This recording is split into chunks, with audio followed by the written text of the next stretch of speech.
할렐루야, 할렐루야. 오늘 수요 찬양 예배 하나님께 예배드리기 위해서 주님 앞에 나오신 여러분들 주님의 이름으로 환영합니다. 이제 우리 다 같이 마음을 정돈하시고 우리 하나님께 예배드리겠습니다. 기도하겠습니다.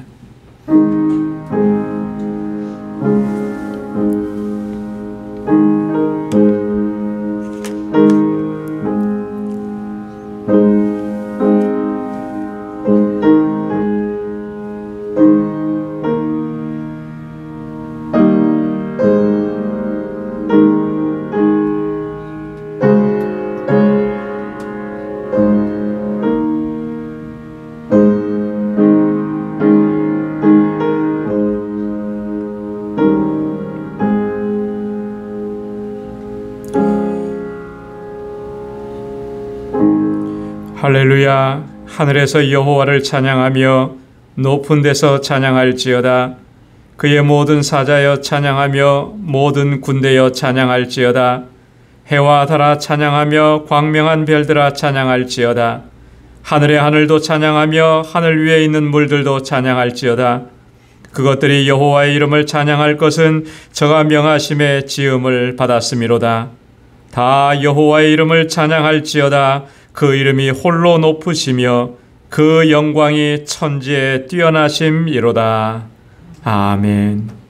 은혜가 풍성하시고 자비로우신 만군의 주 여호와 하나님 아버지, 오늘도 이 귀하고 복된 시간을 저희들에게 허락해 주시고 저희의 발걸음을 주님의 보좌 앞으로 인도해 주셔서 주님의 성호를 찬양하며 주님께 예배드릴 수 있게 인도해 주시니 감사합니다.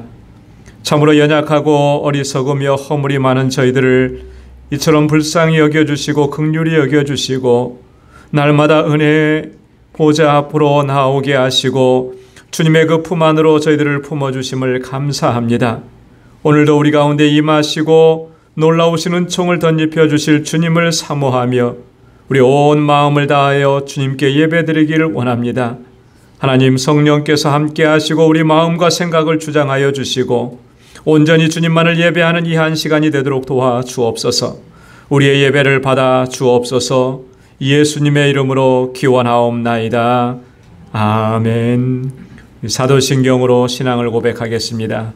전능하사 천지를 만드신 하나님 아버지를 내가 믿사오며 그 외아들 우리 주 예수 그리스도를 믿사오니 이는 성령으로 잉태하사 동정녀 마리아에게 나시고 본디오 빌라도에게 고난을 받으사 십자가에 못 박혀 죽으시고 장사한 지 사흘 만에 죽은 자 가운데서 다시 살아나시며 하늘에 오르사 전능하신 하나님 우편에 앉아 계시다가 저리로서 산 자와 죽은 자를 심판하러 오시리라. 성령을 믿사오며 거룩한 공회와 성도가 서로 교통하는 것과 죄를 사하여 주시는 것과 몸이 다시 사는 것과 영원히 사는 것을 믿사옵나이다.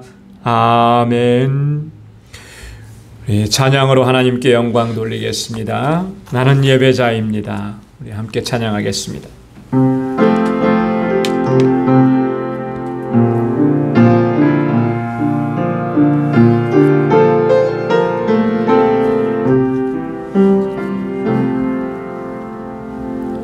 나는 하나님을 예배하는 예배자입니다. 내가 서 있는 곳 어디서나 하나님을 예배합니다. 내 영혼 거룩한 은혜를 향하여 내 마음 완전한 하나님 향하여 이곳에서 바로 이 시간 하나님을 예배합니다. 나는 하나님을 예배하는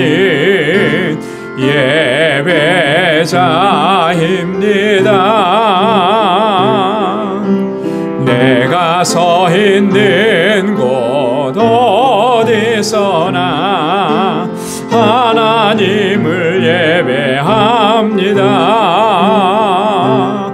내 영혼 거룩한 은혜를 향하여 내 마음 완전한 하나님 향하여 이곳에서 바로 이 시간 하나님을 예배합니다. 한 번 더 하겠습니다. 나는 하나님을 예배하는 예배자입니다. 내가 서 있는 곳 어디서나 하나님을 예배합니다. 내 영혼 거룩한 은혜를 향하여 내 마음 완전한 하나님 향하여 이곳에서 바로 이 시간 하나님을 예배합니다. 아멘. 우리의 마음을 다해서 하나님을 예배하는 우리의 삶이 되기를 소망합니다. 약할 때 강함 대신에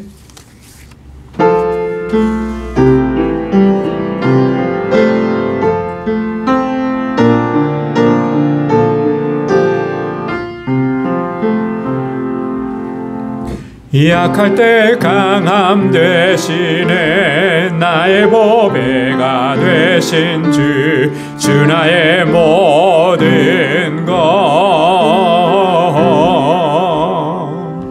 주 안에 있는 보물을 나는 포기할 수 없네. 주 나의 모든 것 약할 때 강함 대신에 나의 보배가 되신 주 나의 모든 것 주 안에 있는 보물을 나는 포기할 수 없네. 주 나의 모든 것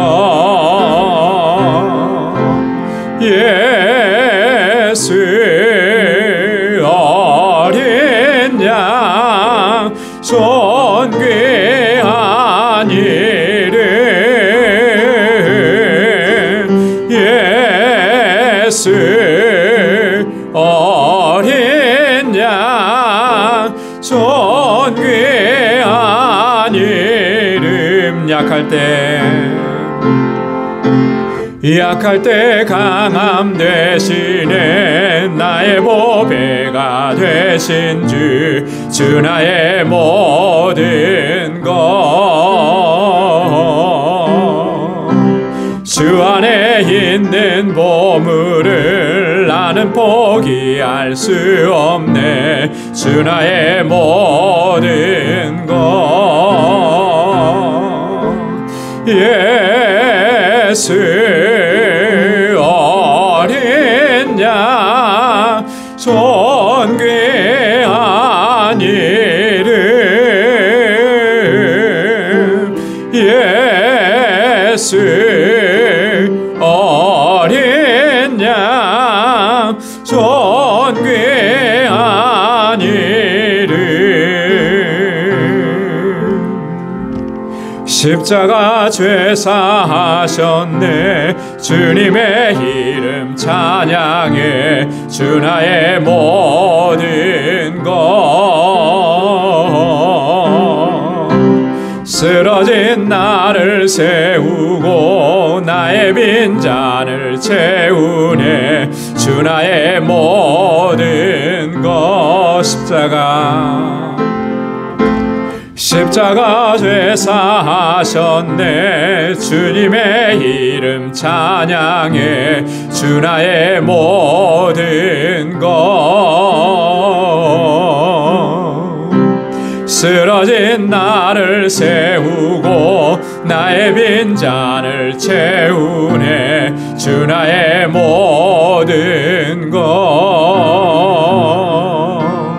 예수 어린 양 존귀한 이름.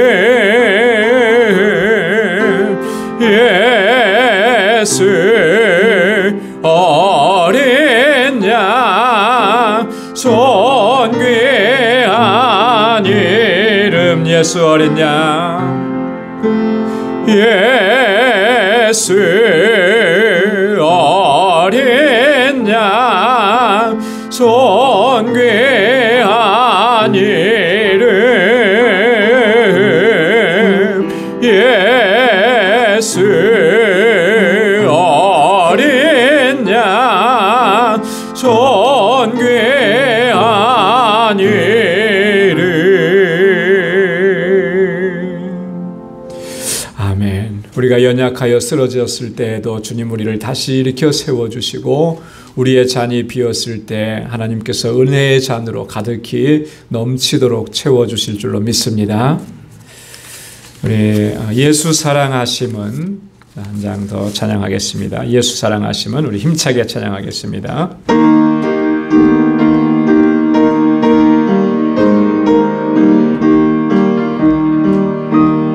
예수 사랑하심은 거룩하신 말일세. 우리들은 약하나 예수 권세 많도다. 날 사랑하심, 날 사랑하심, 날 사랑하심 성경에 써있네. 나를 사랑하시고 나의 죄를 다 씻어 하늘 문을 여시고 들어가게 하시네. 날 사랑하심, 날 사랑하심, 날 사랑하심 성경에 써있네. 내가 연약할수록 더욱 귀히 여기사 높은 보좌 위에서 낮은 나를 모시네. 날 사랑하심, 날 사랑하심, 날 사랑하심 성경에 써있네. 세상 사는 동안에 나와 함께 하시고 세상 떠나가는 날 천국 가게 하소서. 날 사랑하심, 날 사랑하심, 날 사랑하심 성경에 써있네. 내가 연약할수록, 내가 연약할수록 더욱 귀히 여기사 높은 보좌 위에서 낮은 나를 모시네. 날 사랑하심, 날 사랑하심, 날 사랑하심 성경에 써있네. 세상 사는 동안에 나와 함께 하시고 세상 떠나가는 날 천국 가게 하소서. 날 사랑하심, 날 사랑하심, 날 사랑하심 성경에 써있네.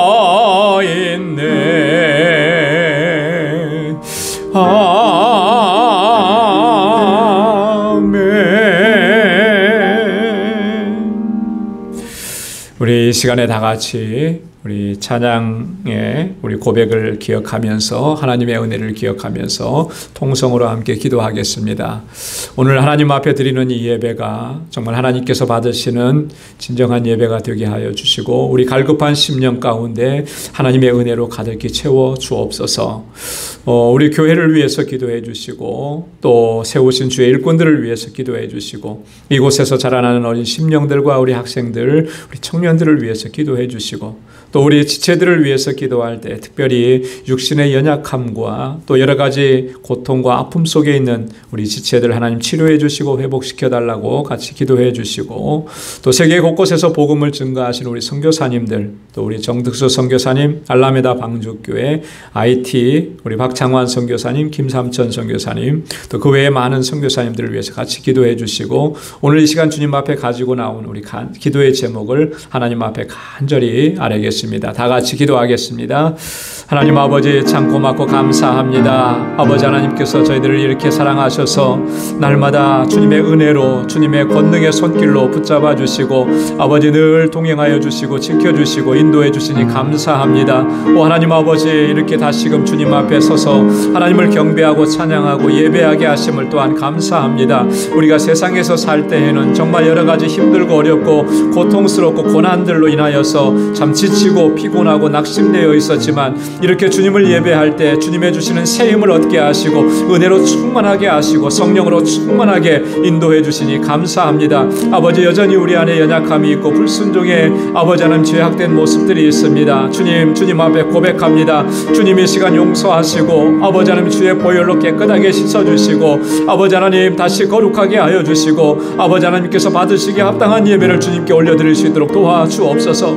오 하나님 아버지 주님께 간절히 바라옵고 원합니다. 주님 우리 방주교회 세워주시고 여기까지 인도해 주시고 날마다 은총을 베풀어 주신 것 감사합니다. 하나님께서 세우신 그 뜻을 온전히 이루어갈 수 있는 귀한 믿음의 공동체가 되게 하여 주옵소서. 아버지 무엇보다도 주님께로부터 받은 그 사랑으로 서로 사랑하고 아끼고 위로하고 격려하는 사랑의 공동체가 되게 하여 주옵소서. 그래서 아버지 하나님 세상에서는 우리의 심령이 찢기고 상하였지만 이곳에 와서는 아버지 하나님 우리 믿음의 권속들과 함께 아버지 치유받는 놀라운 역사가 있도록 하나님 인도하여 주시옵소서. 아버지 하나님 특별히 우리 사랑하는 지체들 가운데 여러 가지 어렵고 힘들고 고통스러운 상황 속에서 아버지 하나님 주님의 은혜를 갈구하는 심령들 주님의 손으로 만져주시고 치료하시고 온전하게 회복시켜 주옵소서. 육신의 연약함이 있습니다. 주님 치료하시자 깨끗하게 하시고 강건케 하여 주옵소서. 모든 우리 인생의 질고들 다 주님께 맡기게 하옵소서. 수고하고 무거운 짐진 자들아 다 내게로 오라 내가 너희를 쉬게 하리라고 하신 주님의 말씀을 붙잡고 주님 앞에 다 내려놓을 수 있는 저희들 되게 하여 주옵소서.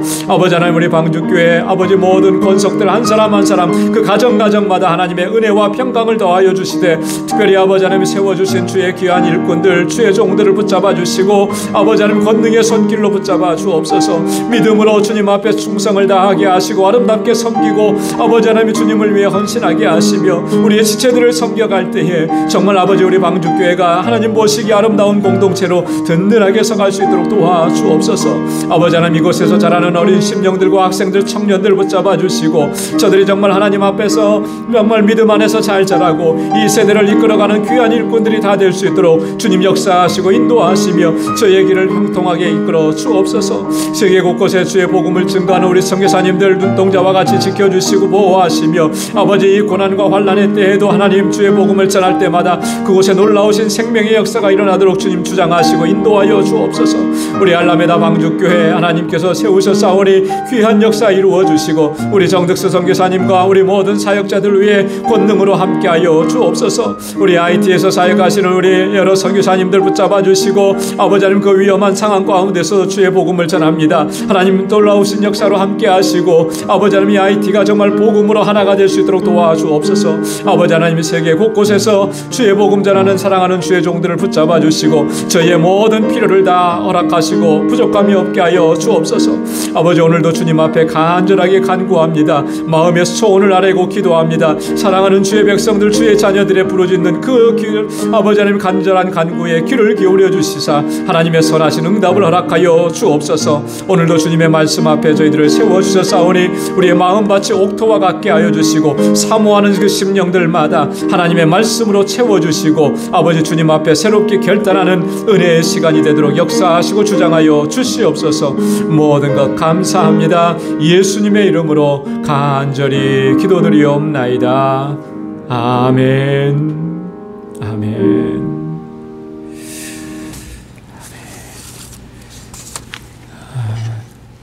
하나님께서 우리의 간절한 간구에 또 선하신 응답을 허락해 주실 줄로 믿습니다. 이제 저희들이 말씀으로 함께 은혜를 나누는 시간입니다. 하나님의 말씀은 사도행전 제13장 42절에서부터 52절까지 말씀입니다. 사도행전 제13장 42절에서 52절까지 우리 한 절씩 교독하겠습니다. 42절에서부터 저희가 나갈새 사람들이 청하되 다음 안식일에도 이 말씀을 하라 하더라. 회한후에 유대인과 유대교에 입교한 경건한 사람들이 많이 바울과 바나바를 쫓으니 두 사도가 더불어 말하고 항상 하나님 은혜 가운데 있으라 원하니라. 그 다음 안식일에는 온 성이 거의 다 하나님 말씀을 듣고자 하여 모이니 유대인들이 그 무리를 보고 시기가 가득하여 바울의 말한 것을 덤박하고 비방하더라. 바울과 바나바가 담대히 말하여 가로되 하나님의 말씀을 마땅히 먼저 너희에게 전할 것이로되 너희가 버리고 영생 얻음에 합당치 않은 자로 자처하기로 우리가 이방인에게로 향하노라. 주께서 이같이 우리를 명하시되 내가 너를 이방의 빛을 삼아 너로 끝까지 구원하게 하리라 하셨느니라 하니 이방인들이 듣고 기뻐하여 하나님의 말씀을 찬송하며 영생을 주시기로 작정된 자는 다 믿더라. 이에 유대인들이 경건한 귀부인들과 그 성내 유력자들을 선동하여 바울과 바나바를 핍박해 하여 그 지경에서 쫓아내니 두 사람이 저희를 향하여 그릇을 떨어버리고 이구니온으로 가거늘. 다 함께요. 제자들은 기쁨과 성령이 충만하니라. 아멘. 할렐루야. 오늘은 우리 바울과 바나바의 1차 선교 여행 그 세 번째 시간입니다. 지난주에는 이 비시디아 안디옥에서 바울이 회당에서 그 복음을 전하는 전도 설교죠. 복음을 전하는 그 설교를 한 내용들에 대해서 우리가 좀 자세하게 살펴봤습니다. 그리고 이제 오늘 본문은 그 이후에 일어난 일들입니다. 이 바울의 설교를 들었던 청중들의 반응, 그것이 오늘 42절, 43절에 나와 있고요. 청중들의 반응은 굉장히 그 은혜로웠죠, 그죠? 근데 반대로 유대인들의 반응은 어떠했는가? 44절, 45절에 보면 유대인들의 반응이 나옵니다. 변박과 비방을 했다 이렇게 나오죠. 그리고 46절에서 48절까지 내용을 보면 이제 바울과 바나바가 그러니까 이방인 선교의 그 당위성을 선포하는 그런 내용이 나옵니다. 이제 바울과 바나바가 이방인에게로 우리가 향하노라 이렇게 선포하는 거죠. 그리고 마지막으로 49절부터 52절까지 보면 이제 비시디아 안디옥을 떠납니다. 그리고 떠나고 이고니온을 향해서 가게 됩니다. 그래서 우리 이 위치들 지명이 어디쯤 되어 있는지는 우리가 1차 선교여행 첫 번째 시간에 나누어 드린 그 지도를 참고해서 보시면 대략적으로 어떻게 움직였구나 하는 것을 확인할 수가 있을 겁니다. 자, 그러면 오늘 본문의 내용을 살펴보면서 같이 말씀의 은혜를 나누기를 원합니다. 첫 번째 부분이 뭐냐면 바울의 설교를 들은 청중들의 반응이라 그랬는데요. 그 42절에 보면 설교가 끝나자마자 사람들이 어떻게 하냐면 다음 안식일에도 이 말씀을 좀 전해달라 이렇게 바울에게 부탁을 합니다. 다음 안식일에도 다음 안식일에도 지금 이 시간에 했던 이 말씀들 좀 얘기해 달라는 거죠. 바울의 이 복음전도 설교를 들은 그 많은 사람들이 정말 크게 감동을 받은 거예요. 그죠? 감동을 받고 그 다음에 흥분된 마음으로 다시 듣고 싶은 거예요. 다시 듣고 싶은 거예요. 자, 그러니까 바울의 이 설교가 얼마나 영향력이 있었는지를 우리가 여기서 잘 알 수가 있습니다. 성경에 보면 말씀을 듣고 다시 그 말씀을 듣고 싶습니다. 그렇게 간절하게 나오는 그런 장면들이 곳곳에서 발견이 됩니다. 특별히 그 요한복음 4장에 보면 예수님께서 사마리아 지역에 가셔서 거기서 복음을 증거하셨죠. 수가성에 우물에 물 길러 나왔던 그 사마리아 여인에게 예수님께서 자신이 메시아 되심을 선포하고 또 그로 인해서 사마리아 사람들이 예수님 앞에 나와서 예수님께 말씀을 들어요. 그 예수님의 말씀을 들으면서 시간 가는 줄 모르는 거죠. 그래서 그 말씀이 얼마나 은혜롭고 얼마나 귀했으면 요한복음 4장 40절에 보면 그 사람들이 그렇게 얘기합니다. 예수께 와서 얘기합니다. 우리와 함께 더 계셔 주십시오. 이렇게 얘기해요. 그래서 예수님께서는 이틀을 거기에 더 유하셨다. 여러분, 이틀을 유하시면서 뭐 하셨겠습니까? 천국에 대한 말씀을 전해주신 거죠. 천국에 대한 복음을 전해주신 거예요. 자, 그리고 사도행전 얼마 전에도 우리가 같이 말씀을 나눈 건데요. 사도행전 10장에 보면 여러분, 사도행전 10장에는 고넬료에 대한 이야기가 나오잖아요. 그죠? 한 장 전체가 다 고넬료와 그의 가족들이 회심하는 내용이 나오는데 베드로가 고넬료의 집에 가서 하나님의 말씀을 전했습니다. 그때 성령이 충만하게 역사했고 또 그런 모든 과정을 보면서 베드로가 이 고넬료와 그 집안의 사람들에게 다 세례를 베풀게 되죠. 그랬을 때 사도행전 10장 48절에 보면 이 고넬료와 그 집안 사람들이 뭐라고 얘기하냐면 수일 더 유하기를 청하더라 그랬어요. 수일 더. 며칠 더 여기에 머물러 달라. 왜 머물러 달라고 하겠습니까? 그 말씀을 더 듣고 싶다는 거죠. 하나님의 말씀을 더 듣고 싶다. 그 은혜의 말씀을 더 듣고 싶다. 여러분, 우리가 정말 하나님의 말씀에 대한 이런 사모함이 우리 안에 있어야 될 줄로 믿습니다. 사모함이 있어야 돼요. 말씀을 들었을 때 그 말씀이 내게 은혜가 되는 것은요, 중요한 것은 내가 그 말씀에 대한 사모함이 얼마나 있느냐라고 하는 거예요. 그죠? 말씀에 대한 사모함이 있으면 그 한 말씀 한 말씀 들려지는 것이 내게 은혜가 됩니다. 그래서 더 듣고 싶어요. 시편 119편에서는 하나님의 말씀은 뭐보다 더 달다 그랬죠? 꿀송이보다 더 달다 그랬어요. 근데요, 꿀송이보다 더 단 것이 사모하는 마음이 없으면 결코 달지가 않겠죠. 사모하는 마음이 없으면 설교 시간이 왜 이렇게 지루한지 몰라요. 그죠? 그러나 사모하는 마음이 있으면 오늘 여기 바울의 설교를 들었던 이런 사람들처럼 시간이 언제 지나갔느냐는 거예요. 다음에 또 그 말씀을 전해달라고 이렇게 요청을 하게 되는 거예요. 오늘 저와 여러분들이 말씀에 대한 사모함을 늘 간직하고 또 말씀을 통해서 주시는 은혜 안에서 늘 강건해질 수 있기를 주님의 이름으로 축원합니다. 43절에 보면 많은 사람들이 바울을 쫓았다 그렇게 기록을 하고 있습니다. 여기에 보면 바울을 쫓은 사람들이 도대체 어떤 사람인가 하면 일부의 유대인들입니다. 여러분, 유대인들이 다 바울과 바나바를 핍박하고 박해한 건 아니에요. 그죠? 그 중에 어떤 사람들은 말씀을 듣고 그 은혜 안에 머물렀던 거죠. 유대교에 입교한 경건한 사람들, 이 사람들은 이방인들입니다. 이방인들인데 율법에 따라서 할례를 받고 유대교로 개종한 사람들이죠. 이 사람들도 이 바울의 설교를 듣고 바울을 따르기 시작했다. 그때 그 사람들을 향해서 바울이 한 주간 동안 뭐라고 얘기하냐면 하나님의 은혜 가운데 있으라 이렇게 권고합니다.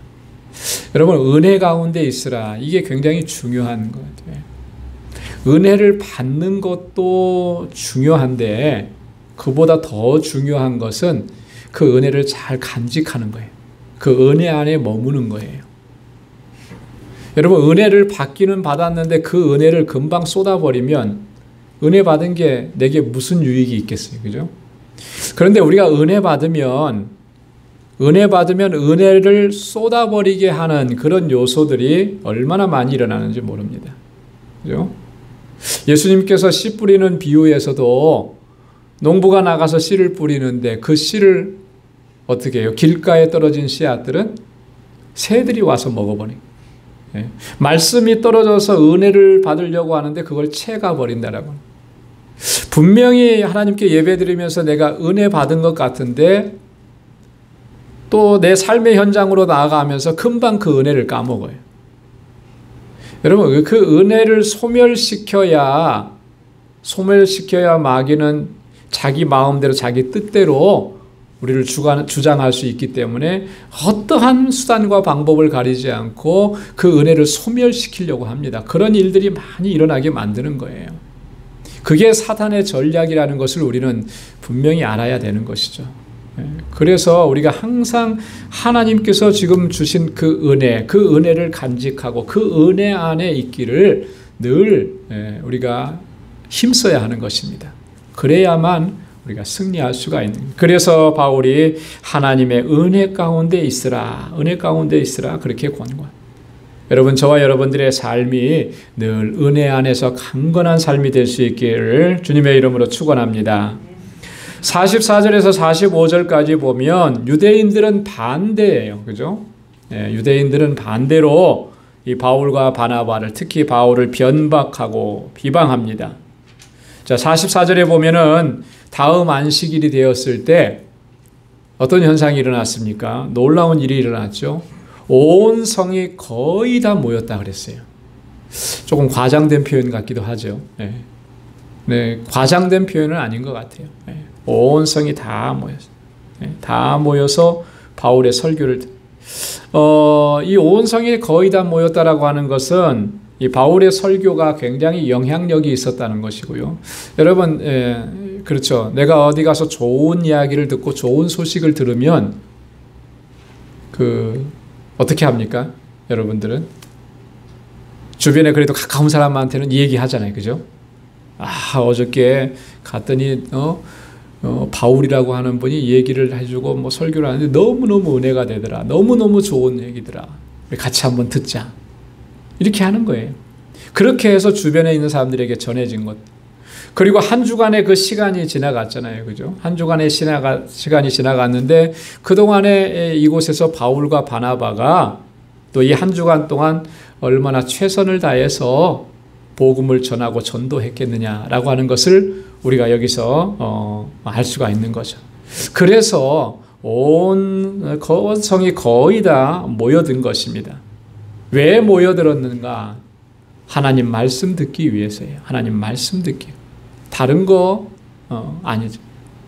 요즘에는 유명한 연예인들이 나타나면은 사람들이 많이 모이고 그러더라고요. 그 연예인의 얼굴 한번 보려고.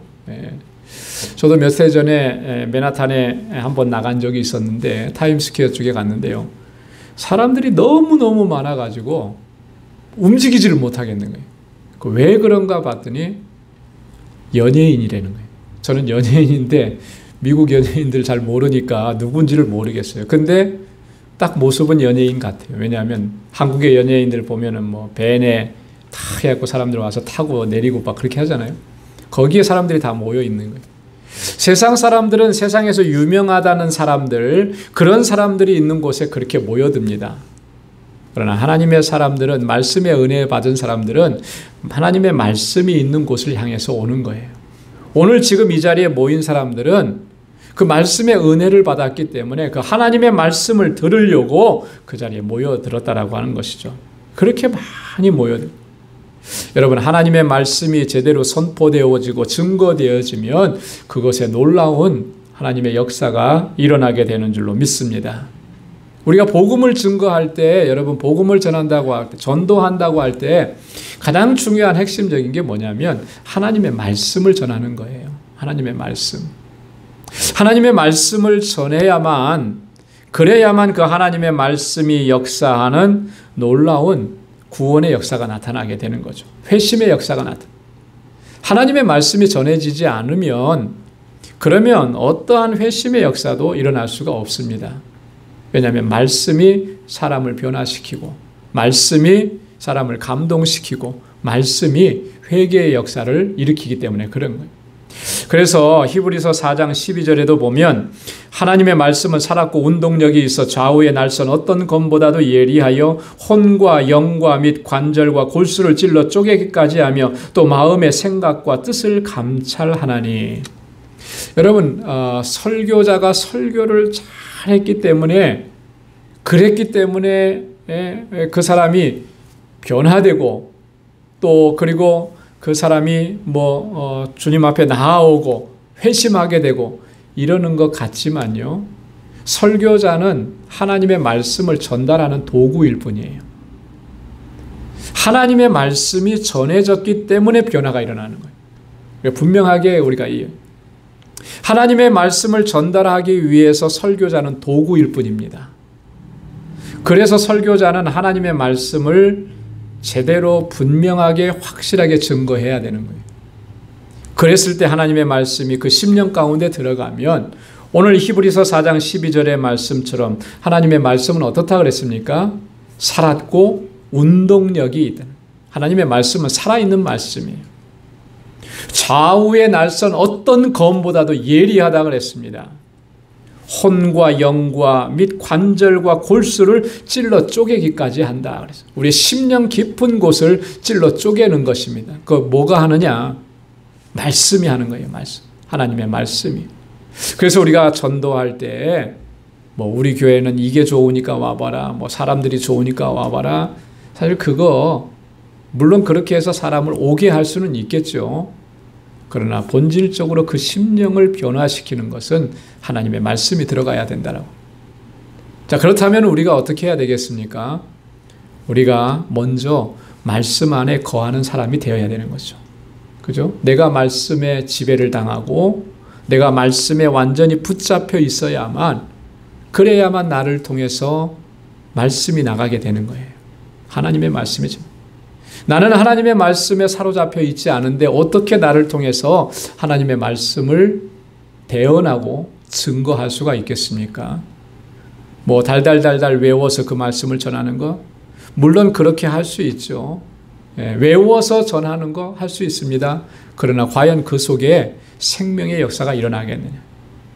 내가 말씀을 통해서 은혜 받고 말씀에 대한 사모함이 있고 간절함이 있고 하나님의 말씀대로 역사해 주시기를 간절하게 갈망하고, 그랬을 때 그 사람을 통해서 하나님은 말씀을 전하게 하시고 하나님의 말씀을 통해서 놀라운 역사가 일어나게 하시는 줄로 믿습니다.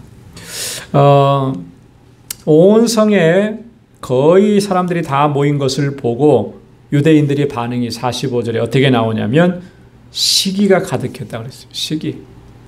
많은 사람들이 모인 걸 보고 시기가 가득. 그리고 비방하고 변박을 합니다. 복음의 진리를 거부하고 바울과 바나바를 핍박하고 박해하는 이런 죄를 거기에 더 쌓아가는 것이죠. 여기서 우리가 주목해야 될 것은 시기했다 그랬어요. 그죠? 유대인들의 시기.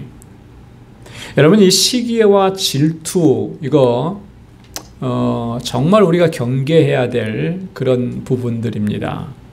이 시기심이라고 하는 것은요, 모든 관계를 파괴해버리고 심지어는 자기 자신까지도 파멸로 이끌어가는 게 시기예요. 그래서 잠언 14장 30절에는 시기는 뭐를 썩게 한다 그랬어요. 뭐를 썩게 한다 그랬습니까? 뼈를 썩게 한다 그래요. 뼈를 썩게. 여러분, 우리 신체 중에서도 가장 늦게까지 부패되고 늦게 없어지고 썩는 게 뼈 아니에요. 그죠? 뼈. 그래서 죽은 지 오래되신 분들 이장하느라고 이렇게 묘를 이렇게 다시 이렇게 하면 보면 살은 다 썩었어요 벌써. 근데 뼈는 남아있잖아요. 그죠? 마지막까지 남아있는 게 뼈인데 그 뼈를 썩게 만드는 것이 시기예요. 시기. 솔로몬이 그렇게 얘기합니다. 성경에서 그래서 보면 성경에도 그런 예들이 많이 나오잖아요. 이 시기심 때문에 동생을 죽인 예가 있어요. 최초의 살인자였던 가인이 아벨을 죽인 거예요. 동생에 대한 시기심이잖아요. 네? 아버지의 사랑을 혼자 독차지한다고 그 어린 동생을 애굽의 노예로 팔아버린 야곱의 그 아들들이, 요셉의 형들이 그렇게 해버렸잖아요. 이 시기심이라는 것이 정말 이렇게 무서운 거예요. 살인까지도 하는데 다른 사람을 죽이는 것뿐만 아니고 자기를 죽이는 거라는 거예요. 자기를 파멸로 이끌어가는. 그래서 우리가 우리 안에 우리는 너무나 연약해요. 그래서 여기 시기와 질투에 있어서 자유로울 사람은 아무도 없을 거예요. 누구에게나 다 그런 게 있어요. 그게 크고 작을 따름이지. 그래서 항상 다스려요. 성령께서 다스려 주시기를. 그래서 우리의 마음이 하나님의 주시는 평강으로 가득히 채워지기를. 자, 유대인들이 이 시기가 가득해지니까 변박을 했다 그랬습니다. 변박한다라는 말은 반대하는 말을 한다, 회방한다라고 하는 그런 의미예요. 공개적으로 적대 행위를 한다라고 하는 거죠. 변박한다. 비방했다 그랬습니다. 비방, 저주하고 욕한다라고 하는 거예요. 비방하는 거예요. 이렇게 바울이 복음을 전하고 하나님의 말씀을 전하니까 사람들이 많이 모여오니까 유대인들이 이제는 노골적으로 이렇게 핍박하고 박해하고 그렇게 합니다. 그런데 여러분, 이런 현상들은요 매우 흔한 현상입니다. 그리고 어떻게 보면 자연스러운 현상이에요. 그리스도의 복음을 증거하고 하나님의 말씀을 전할 때 항상 이런 방해가 있고 이런 핍박이 있다라고 하는 것이죠. 그래서 예수님께서는 그 산상수훈 맨 마지막 부분에, 팔복에서 맨 마지막 부분에 그렇게 말씀을 하셨어요. 마태복음 5장 10절로 12절에 보면, 여러분 제가 그거 다 기록해 놨죠? 같이 한번 읽어볼까요? 한번 읽겠습니다. 시작. 의를 위하여 핍박을 받는 자는 복이 있나니 천국이 저희 것임이라. 나를 인하여 너희를 욕하고 핍박하고 거짓으로 너희를 거스려 모든 악한 말을 할 때에는 너희에게 복이 있나니 기뻐하고 즐거워하라. 하늘에서 너희 상이 큼이라. 너희 전에 있던 선지자들을 이같이 핍박하였느니라. 아멘. 의를 위하여 핍박을 받는 자는 복이 있다. 이게 뭐를 전제하는 겁니까? 의를 위해서 살아가는 사람은 핍박을 받게 되어 있다. 나를 인하여 너희를 욕하고 핍박하고 거짓으로 너희를 거스려 모든 악한 말을 할 때는 이런 일들이 일어난다라고 하는 거예요. 주님을 인해서 우리가 주님의 말씀대로 살고 주님의 말씀을 증거하는 삶을 살아갈 때 이런 일들이 빈번하게 일어난다라고 하는 거예요. 그거 이상하게 생각하지 말고 그거 두려워하지 말라라고 하는 거예요. 너희가 핍박을 받으면 너희가 복이 있다. 복이 있다.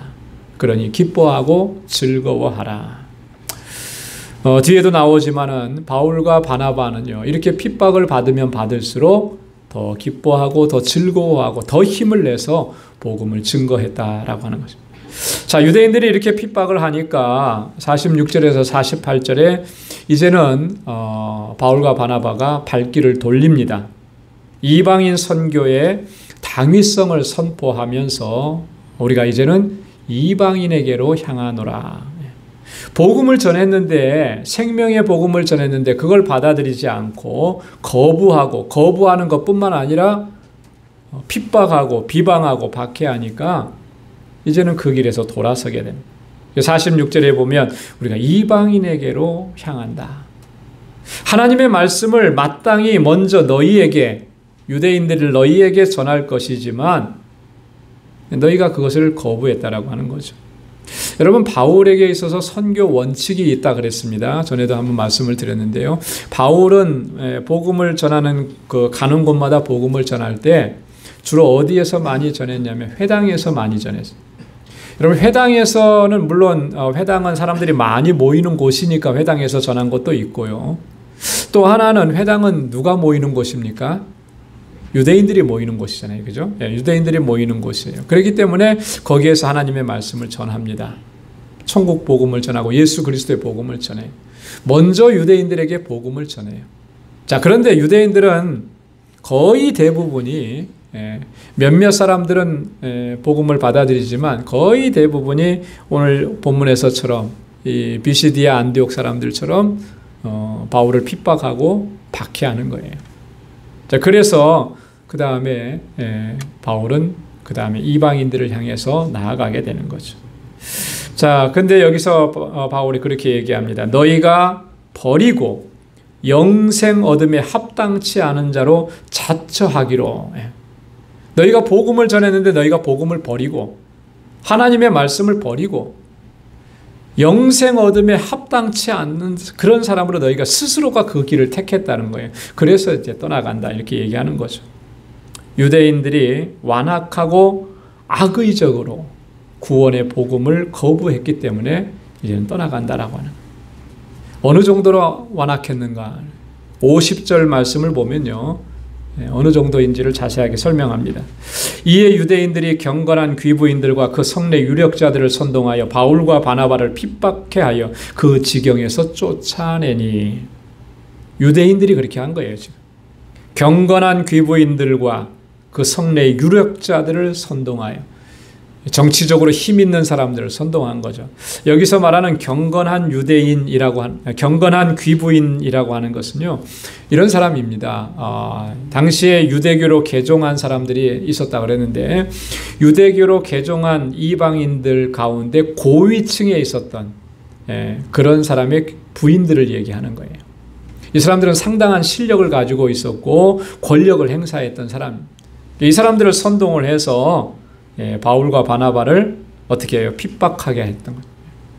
그래서 결국에는 그 지경에서 비시디아 안독에서 쫓아내요.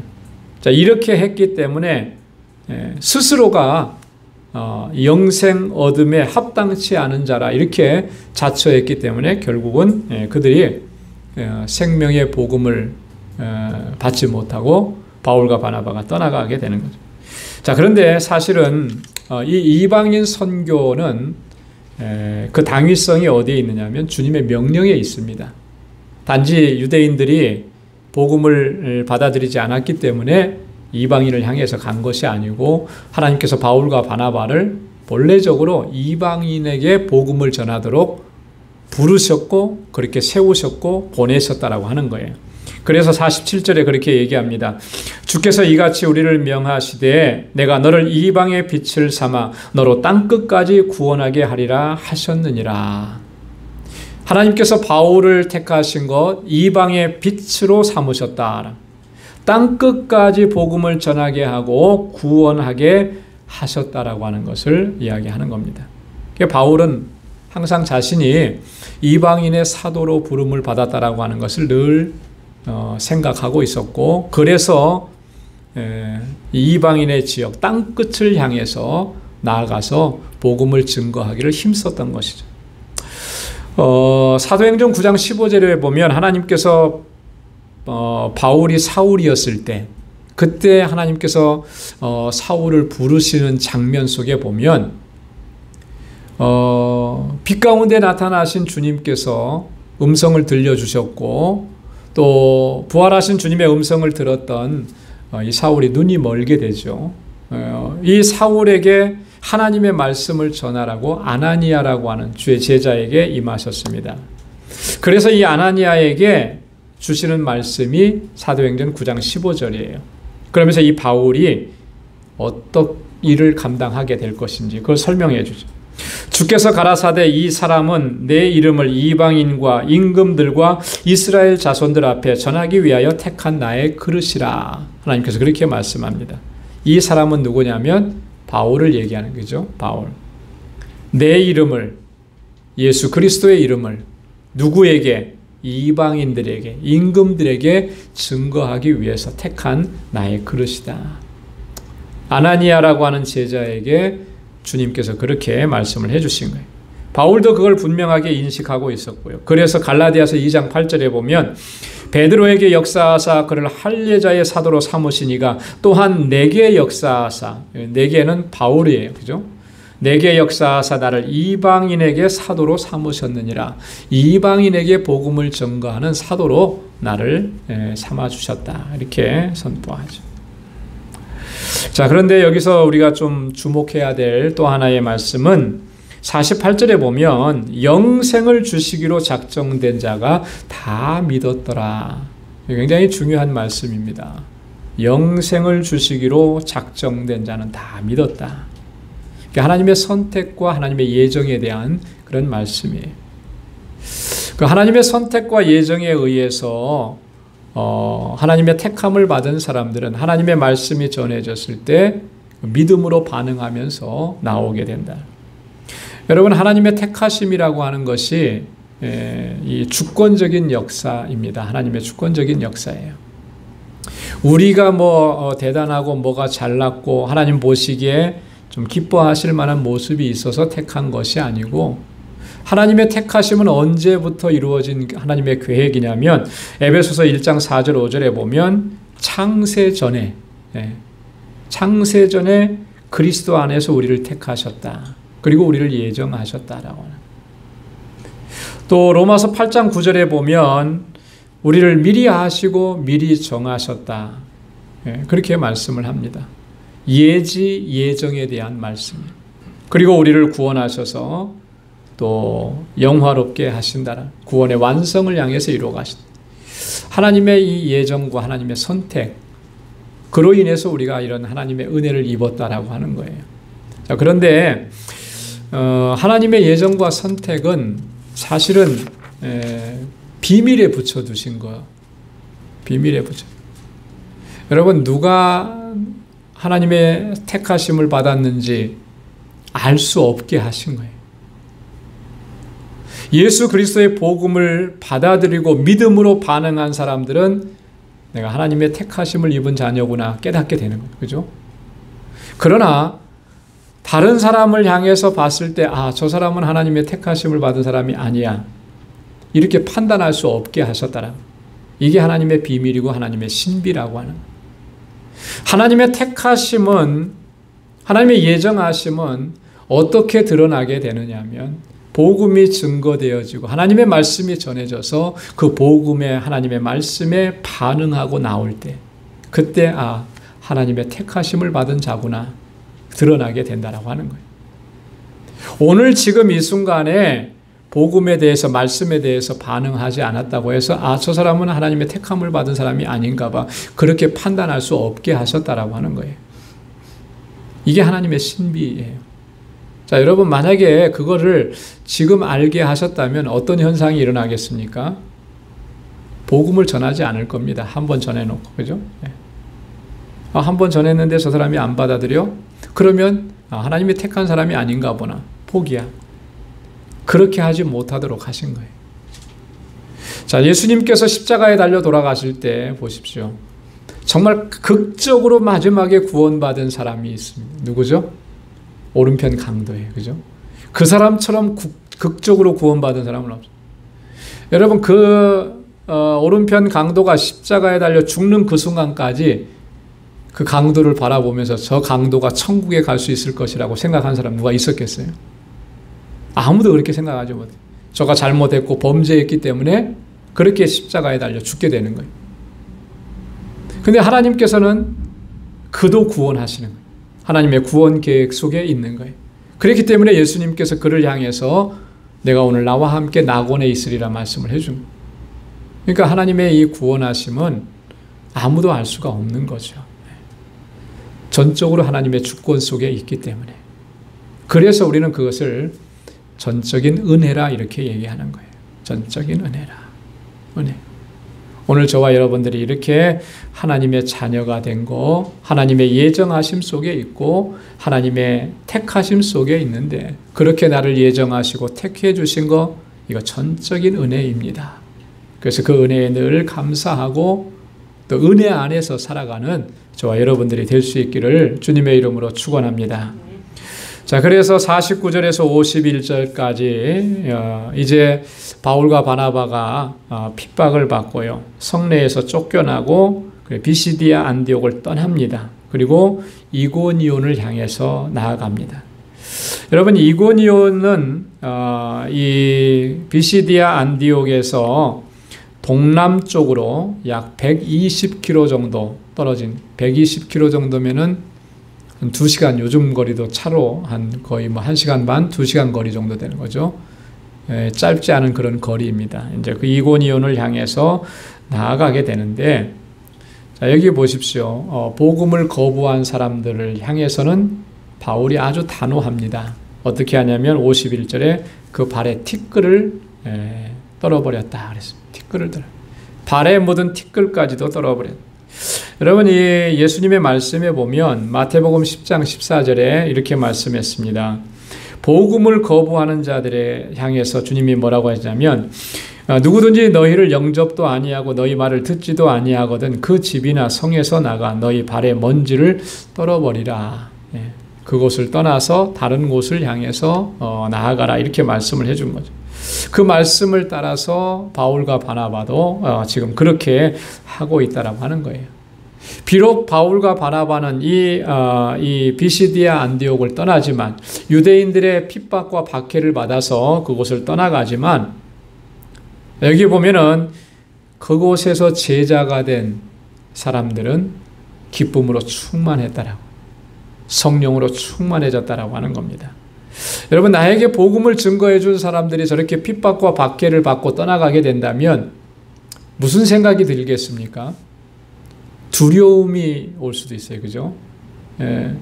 그렇게 의지했는데 떠나가는. 근데 그것도 그냥 떠나간 게 아니고 핍박을 받고 박해를 받고 떠나. 자, 그러면은 나에게도 나도 저렇게 될 수 있겠구나 하는 두려움이 생길 법도 한데, 이 비시디아 안디옥에 있는 새롭게 지금 복음을 받아들이고 새로운 신자가 되고 새로운 제자가 된 이 사람들은요, 그 두려움이 없어요.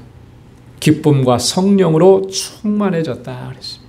성령께서 그들과 함께 하셨고 그들이 정말 이 하나님의 말씀 복음을 분명하게 받아들였기 때문에, 그렇기 때문에 이 기쁨으로 충만해졌다라고 하는 거예요. 그 기쁨이 성령께서 함께 하시기 때문에 그 기쁨을 누릴 수가 있었던 것이고요. 성령께서 함께 하셨기 때문에 그런 핍박과 박해가 있더라도 그 기쁨을 잃지 않았다라고 하는 것입니다. 성령으로 충만한 모습. 여러분, 저와 여러분들에게도 성령께서 함께 하시면 어떠한 두려움도 능히 감당하고 이겨내게 되는 줄로 믿습니다. 성령께서 그 사람을 지켜주시는 거예요. 그 믿음을 지켜주시고 환난의 때를 이겨나가게 하신다라고. 오늘 이렇게 해서 비시디아 안디옥에서 복음을 증거한 이러한 내용들을 우리가 같이 좀 살펴봤습니다.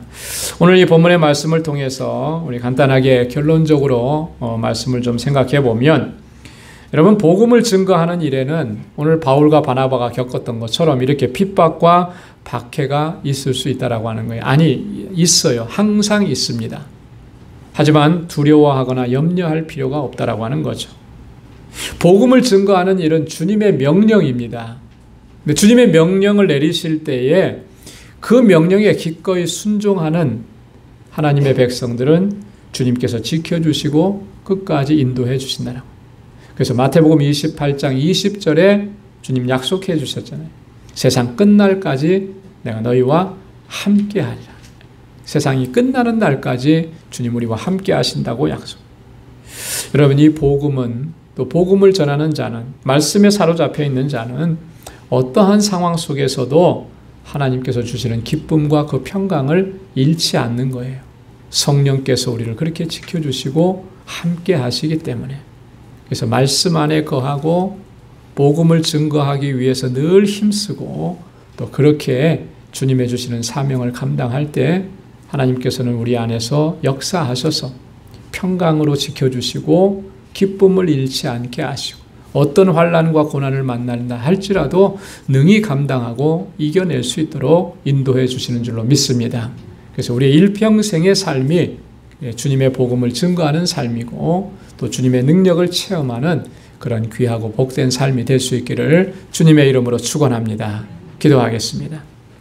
하나님 아버지 감사합니다. 오늘도 주님께서 저희들을 사랑하시고 하나님 또 이렇게 귀한 말씀을 통해서 저희에게 도전을 주시고 은혜를 허락해 주신 것 감사합니다. 바울과 바나바가 하나님 그 복음을 증거하면서 수많은 고난과 환난과 핍박과 어려움을 겪었지만 그러나 주님께서 저들을 지켜주셨고 성령께서 함께 하셨고 담대하게 하셨고 그래서 두려워하지 아니하고 끝까지 하나님의 말씀을 증거했던 것처럼 저희들도 하나님 주님의 말씀에 사로잡혀서 주님의 말씀의 증인으로 살아갈 수 있도록 도와주옵소서. 세상 끝날까지 너희와 함께 하리라고 약속해 주신 그 약속대로 이루어지는 은혜가 우리 가운데 있도록 주님 주장하시고 역사하여 주옵소서. 오 하나님 아버지, 우리 방주의 모든 믿음의 권속들 주님께서 강건하게 붙잡아 주시고 참으로 힘들고 어려운 시대를 살아가지만 조금도 요동치 않게 하시고 좌로나 우로나 치우치지 않게 하시고